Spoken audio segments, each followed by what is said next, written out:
What would you say to people who have a dream? Sometimes it's easy to get discouraged. They're at that point where they feel like they want to give up.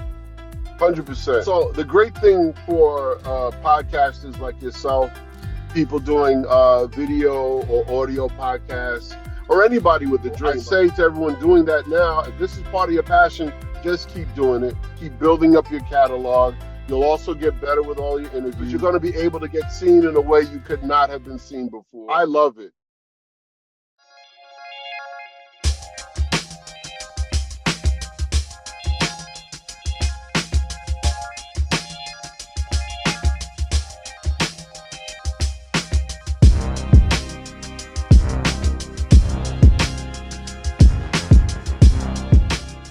What's up, everybody? This is indeed the E-Man, chilling like a villain, singing like Bob Dylan, keep it on the low with some double stuffed Oreos. And man, I people who know me know I'm a Ninja Turtles fan, man. I've had 1, 2, 3 Turtle roundtables, man, and I have a very, very, very special guest in the building today.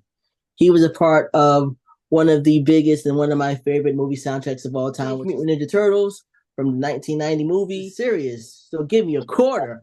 I was a witness, give me a reporter. There you go, man. There you go.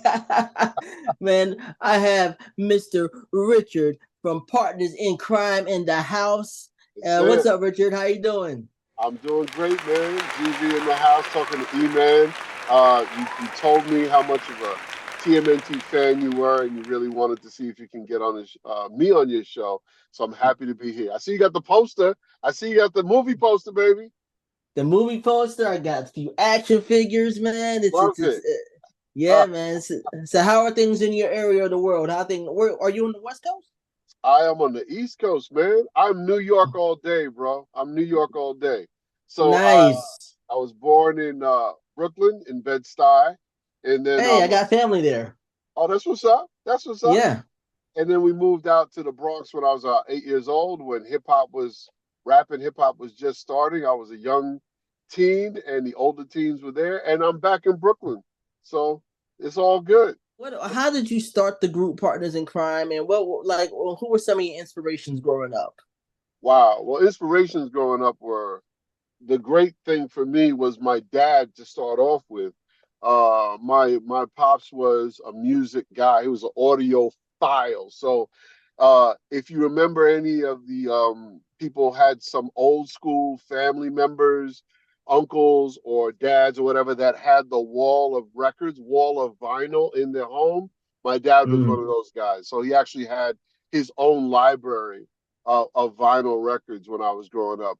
And the great thing was, it was all types of music, all genres. I'm talking about rock and roll, classical, of course, R&B, soul, funk, jazz. So all of it was there in a wonderful library. So whenever I was ready to try and pluck a record and try listening, or listening to whatever dad was listening to, was a great influence on me. And especially jazz, which I only got into when I was older. I remember he would play it when I was young, and I was like, I don't know if I really get it. He's like, don't worry about it. When you get older, you'll understand jazz a little better, which I did, and I could appreciate it more. And some of my earliest influences growing up were just Motown, of course. The whole Motown sound was awesome.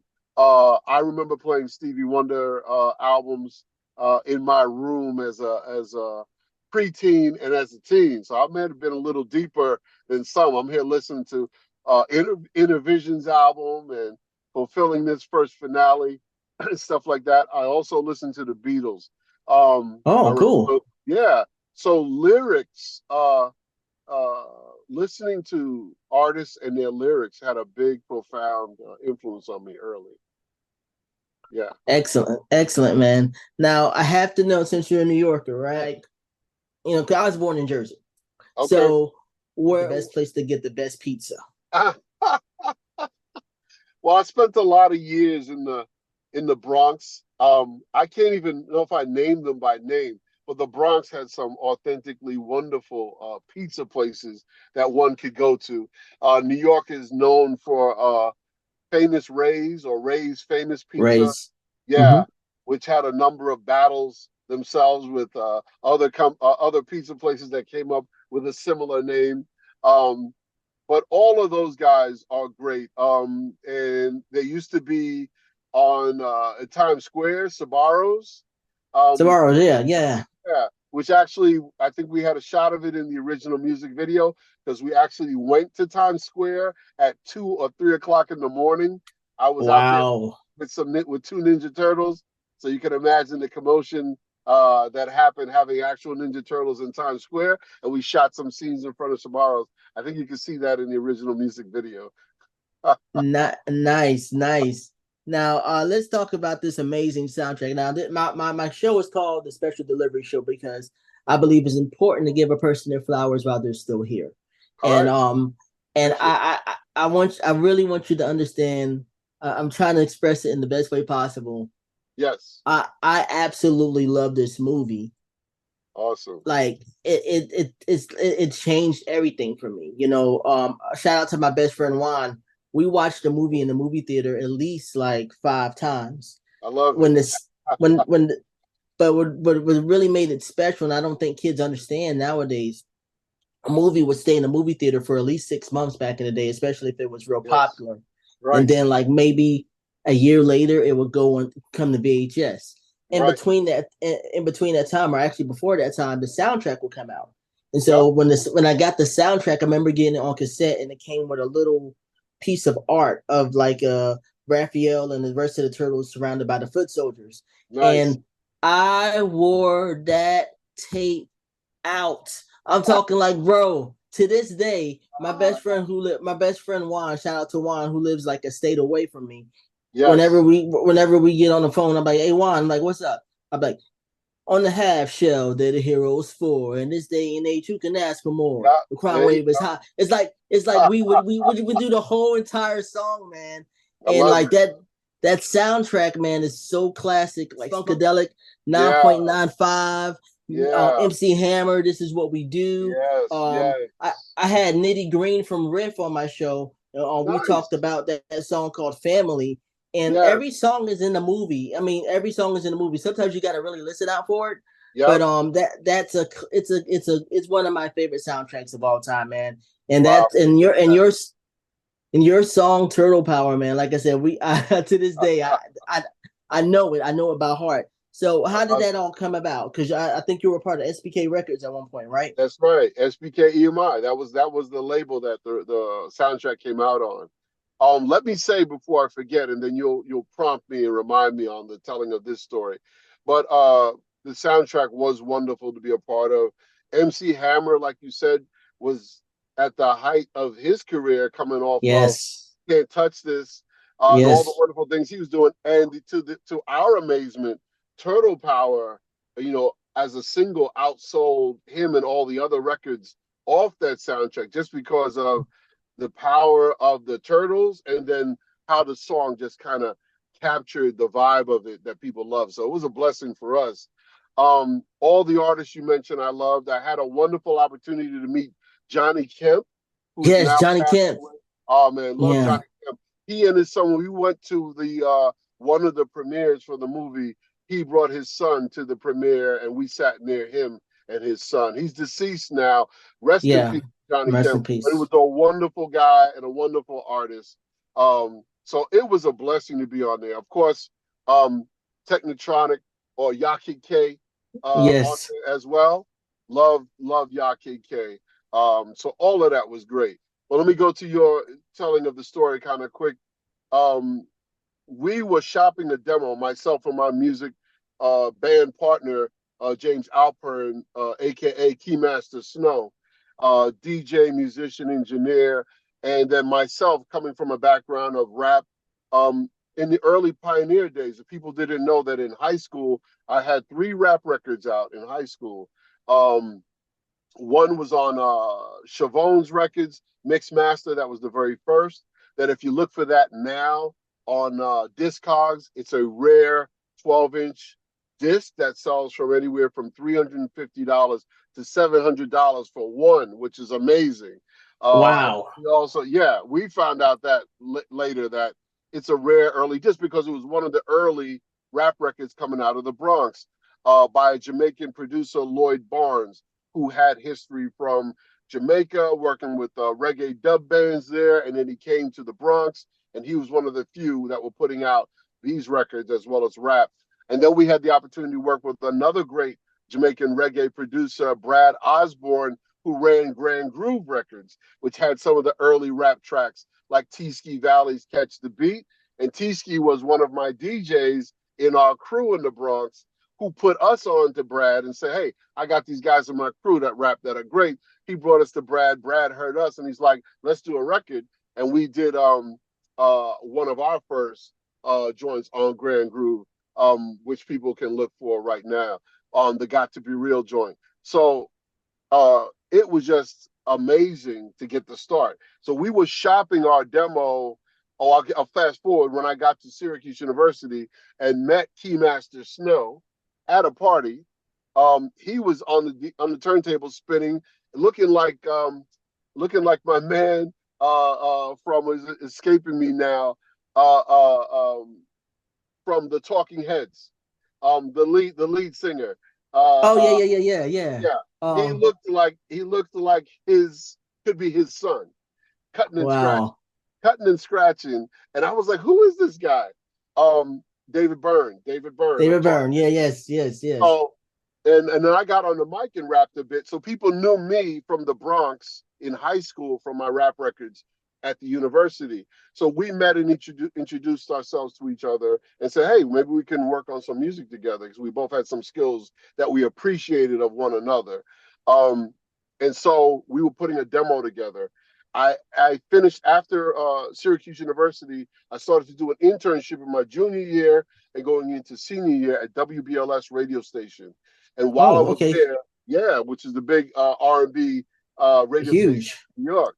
So when I was there, I started to try to shop the record, um, and I shopped it. And then we got a call through one of my contacts there. They got it to SBK EMI Records, and so they heard the demo and they were like, "Hey, we love the demo. We love what you guys sound like, all the tracks you have, but we have a project on the table right now that we're looking for a song for." It's like, what song is that? And they were like, have you ever heard of the Teenage Mutant Ninja Turtles? I was like, I've heard of the cartoon and the comic book. I said, I know them from that. He's like, well, there's a brand new movie coming out and we need a song for it right away. And he called me on a Friday. He said, when you get off work, I was at work. He's like, give me a call later and we'll talk about the movie. So when I got home that evening, called and connected with him. He saw a screening of the movie earlier that day and he gave me a rundown of the plot points of the movie. Um, Wow. and it was, yeah, so that part was amazing. And here's a lesson, E-Man, I tell everybody. We had gotten, by that point, as a band or someone trying to get discovered, we had gotten good at making demos, okay? And also, by trying to shop our stuff a lot, we got some people that were interested in our music, but we got a lot of people that's like, it's okay, but yeah, it's not what we're quite Yeah. looking for.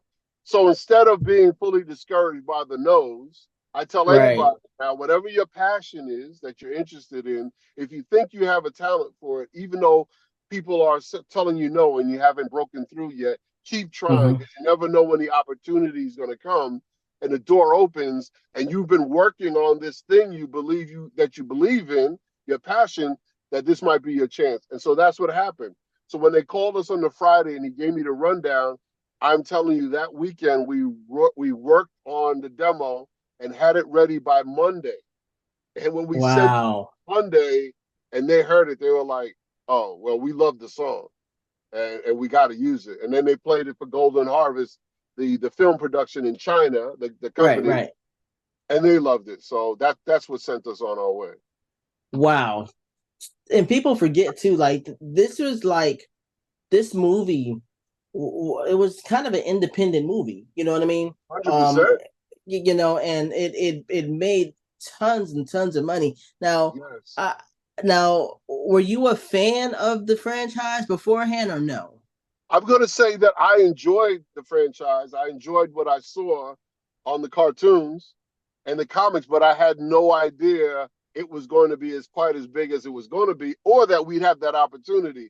And I tell anybody, don't think for a second that as soon as they said, "Oh, we have an opportunity if you guys want to work on this kids movie," you would thought some people be like, oh, of course, let's go, let's go. We were like, because I'm coming from hip hop from the Bronx, doing it. I used to do it in the parks, watching groups like Grandmaster Flash and the Furious Five, watching Yeah, yeah. Treacherous Three, watching the Funky Four Plus One More, getting our own little group together, of which we did 3 records. So I had rap records out in high school in the Bronx. So enough to the fact that you're out here with pioneers as a young teen watching these older teens. So you're actually coming from an authentic background. Do you want your first record to be the kids' record? And we had to think about it a little bit. And I talked to Jim and I was like, listen, it might be a way that the door gets open for us. So let's take a shot and see what happens. So I was a fan of the Turtles, enjoyed the comic books that I knew, and then the cartoons. I was like, let's give it a shot. Heck, And the great thing, E-Man, I'm gonna say one quick thing, I'll let you in, is that I wrote the song. I didn't write it down to kids. I just wrote it with the best flow and feel that I had for what I thought the movie was going to be about, and right. it seemed to work. It worked perfectly. And you have a line in there Yes, where it go infamous. Leonardo, Michelangelo, Donatello, make up the team with one other fellow Raphael. He's the leader of the group. So Yeah, we can talk. Let's talk about it. let's talk about that. All right. I'm glad you brought it. It's an infamous line now. Infamous Yeah. to this day. Yes. To this day, I have fans that'll be like, "Oh man, I love the original record, but I hate the fact that you said Raphael was the leader of the group." And the But explanation I tell everybody is when we were given the rundown by the A&R from the movie, I tell people you have to think back to the original 1990 movie. And if right, you right. look at that movie as your first kind of really strong look at the Turtles, who dominates, which of the Turtles dominates the screen time and the movie plot? Mm, It's Raphael. So right. that's how it was relayed to us. Understandably, looking back later, it's understandable that someone could think Raphael was the leader. A lot of the plot point was driven through him early on. Mm, His anger, his angst right. with not being accepted and wanting to be out there and not the leader and wanting to do things his way. All of those things, a lot of his anger. So that's why it was written that way. But I'll have you know, happily, E-Man, that in a couple of situations, I actually made some changes to it. So in 2015, we got the opportunity to do for music for the video game TMNT Out of the Shadows video Right, game, right. Hmm. which was out for a bit. Um, and I put an alternate version in there that people have to find it. There's a screen. There's the initial when you sign on, you'll hear Turtle Power, which is great and fun. Activision contacted us to get the song on there, which was wonderful. But if you find the other version in the game, I change up Raphael to being the bad boy of the group. So you'll get a version that says that. But the brand new, which you'll know, which you may be bringing up anyway, Turtle Power 2024 XXL, Turtle Power XXL, I completely changed the lyric to Leonardo is the leader of the group. It's out now, streaming on all major platforms, and the limited edition green vinyl. Fans can get that as well, Emmanuel, through bandcamp.com. Nice. Now I want to say something about that lyric. I think it's Yeah, brilliant because as a kid, when I first listened to the song, I was like, okay, well, I guess he's the leader of the group in this version of the Turtles. If you right. choose to watch the movie through that lens, it Yes, totally makes sense because it yes, looks like yes, you can kind of look at it as Raphael is struggling because that leadership was taken away from him. yes, Leonardo was slowly coming into his leadership. that's correct. There's even a point in the movie where near the end at the third act where Raphael starts to like accept Leonardo as a leader because he's like, yeah, you're Yeah, right, but you yep, know what I'm yep, saying. yep, If you look at it through that lens, yep, it actually makes the movie a little better. So I mean, the 100%. movie's already great, but I mean, you know what I mean. So yeah, yeah, Appreciate um, that. Appreciate that. yeah, for sure. I gotta mention something because I saw you posted on Instagram. Yes. Lin Manuel Miranda, who was a part of Yeah, Hamilton, and you know he actually mentioned you guys in a speech. he did. He What was did. your reaction I mean, Oh, because oh man, blew us all away. wow, As a line from one of the Hamilton songs, He blew us. You're gonna blow us all away. So I had no idea that he was going to do that. It was the 2020 Oscars, and he was introducing best songs in a motion picture, and then how certain songs forever attach your memory to a particular movie. Absolutely. He mentioned Top Gun. He mentioned Rainbow Connection, and he mentioned TURTLE Power by Partners in Crime, and we were blown away by it. But some other stuff, which I thought was so awesome. But people also don't know. Some people don't know. Like I thought it was, oh, he's just joking around and playing around. Except that people don't know that on Twitter, people have asked Lin-Manuel, name, can you do something completely from memory typed into a tweet until all the characters run out? And he typed on the half shell, they're the heroes. Wow. In this day and age, you could ask for money. He did that till the characters ran out. He also went on the talk show, is it Kelly and Mark? He went on their Yes. talk show at another time to say, they asked him, what are your thoughts about the effects of music for kids and the impact that it has on kids? He said, all I can tell you is when I was growing up, there was a movie about Ninja Turtles that I still know all the lyrics to the songs to this day. So it's that impact. Wow. Yeah, so that it was just been a blessing. It was just great, great. And even recently, in the movie Jackpot, the song is featured in there. And I got to tell you, like, I watched the movie. I didn't Yes, see that coming from a mile away, but I heard that, yes. and I got excited, man. Got excited. Yeah. So, I mean, how did that all come about? Wow. So often, like the video game and Out of the Shadows, we knew about that ahead of time because they contacted us, or Activision contacted us. I did not know about the placement that was going to happen in the John Cena movie Jackpot until it came out. So I also was wonderfully surprised by it. But Turtle Power is out there now. I made it available for placement for ad agencies and others. So as more hear this, it's awesome, and they can go seek it out and look to use it in things, which is awesome. Uh, I was just floored by it, E-Man. Loved the placement of it. Loved that Yeah. his character was such a fan of the Ninja Turtles that this was his motivation song. I love that they used it twice in his scene. He's getting ready to be the Yeah. bodyguard to go out, and then also the fight scene. So fans have often told me over the years, which is so fun, is like, you have no idea. Your song can, like, they're like, when I don't feel like cleaning the house, I can put your song on and I can clean the whole house. Or they're like, when I don't feel like working out, I'll put your song on. It gets me through my workout. So I totally love and get that his character needed motivation to fight these bad guys, and that was his go-to song. So I loved it, man. It was awesome. Yeah, that it really was. It was a beautiful surprise. I gotta Yeah. say this. I have to say this too. Like I said, I was born in Jersey, but then I moved to North Carolina, and it was just Yes. my mom. It was just my mom, my sister, and myself. And Nice. so there was a lot of music that my mom wouldn't let me listen to. I wasn't allowed to listen to certain rap songs. Yes. And I really fell in love with 90s R&B and 80s and Michael Jackson and all that other stuff.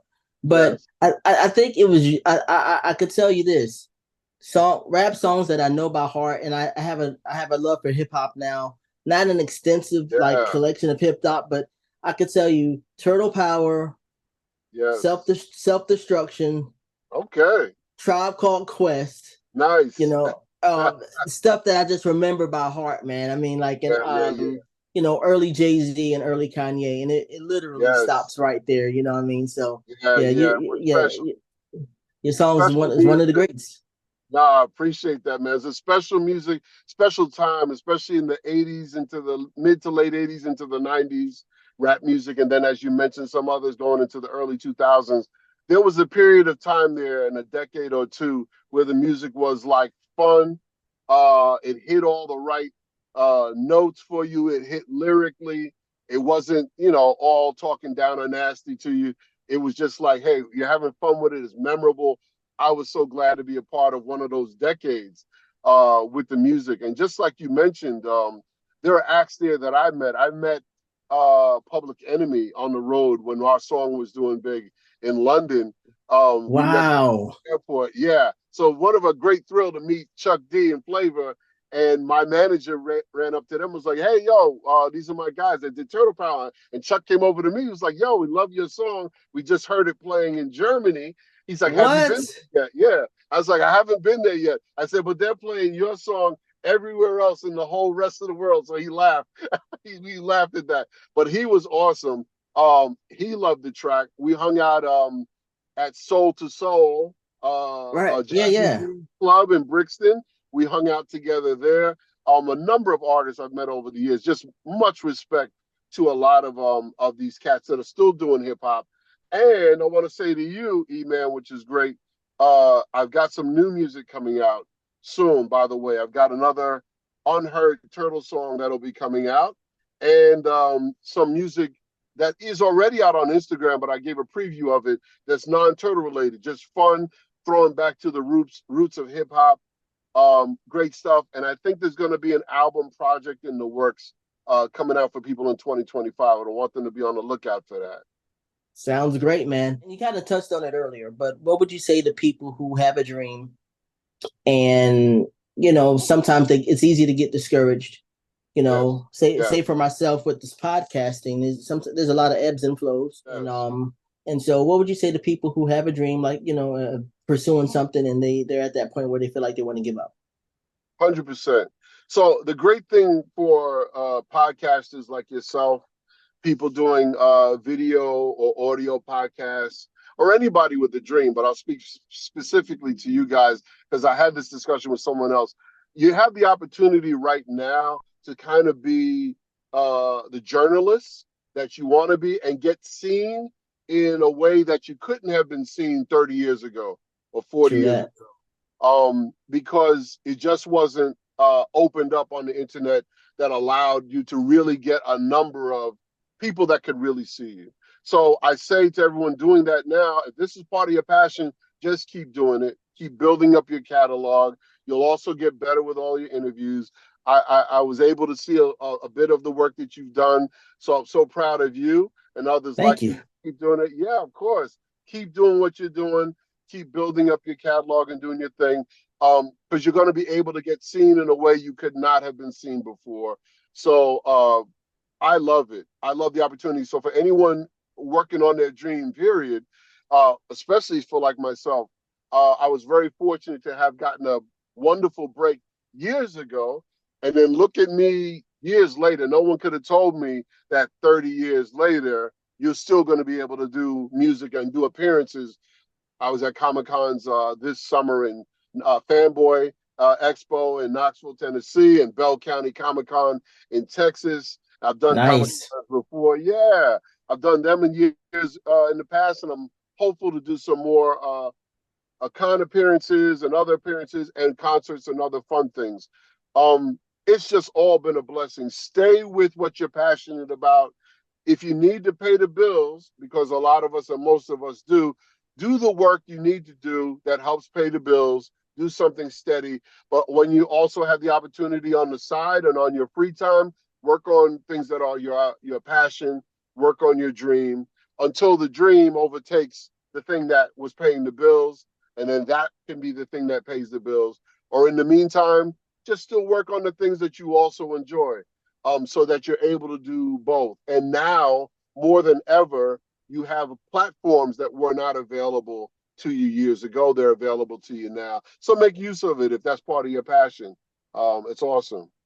Yeah, man. That's thanks. I appreciate that, man. Which, just out of curiosity, which one of the interviews did you watch? You know what I watched and enjoyed? I really enjoyed the Dawn Robinson talk. Oh, Shout out nice. to Thank you. Dawn. Shout out to Dawn Robinson.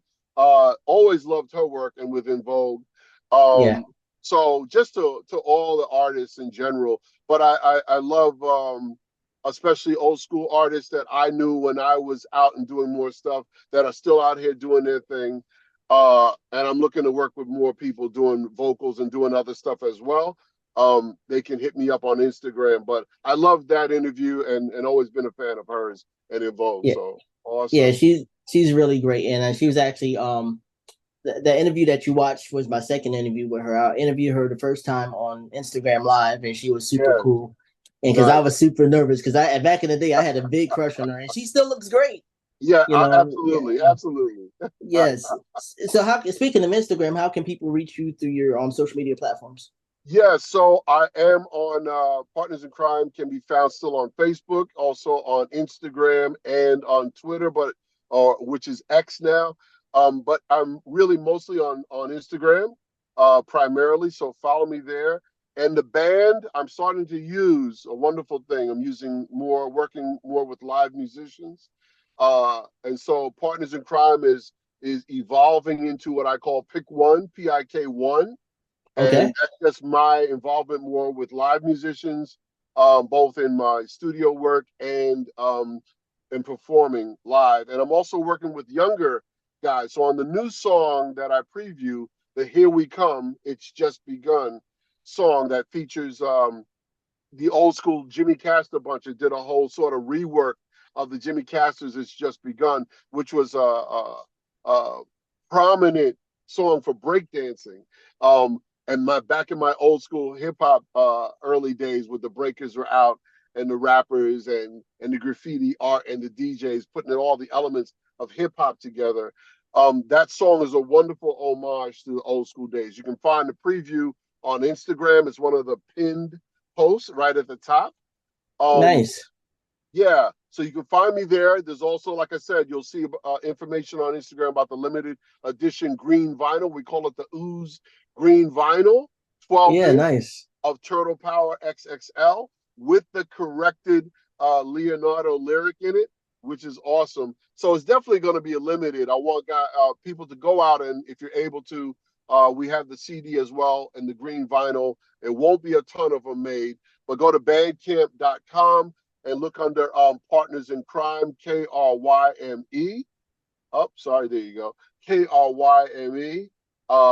And you'll get information on that, and we'll be taking orders for a bit and see. Because the original Turtle Power, we had the beauty of it being millions of copies were out and sold, but this limited Mhm. edition vinyl will not be that, not right now. So people that get them early are going to have a real collector's 40th anniversary of the Ninja Turtles, 50th anniversary of hip hop just passed by. So Right, right. we hit all these markers right now, which is great. It's awesome. Man, hey, thank you so much for your time today.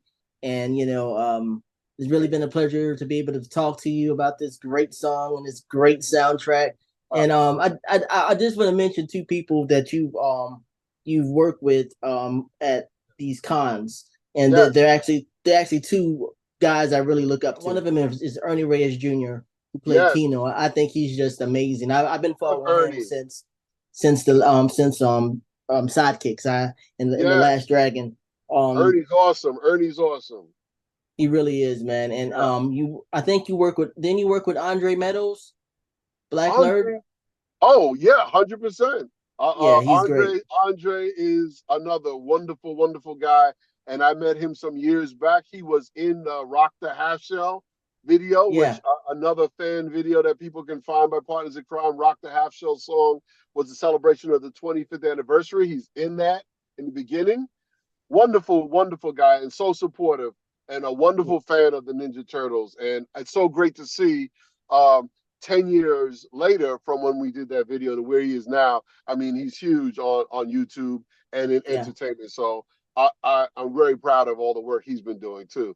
And shout out to Kevin Eastman, Oh yes, yes, for one of sure. the co-creators, also gotten to be a wonderful friend to know and visit with whenever we come together at any TMNT events or things, or he comes to New York and I'm able to catch up with him. Wonderful, him and his wife Courtney.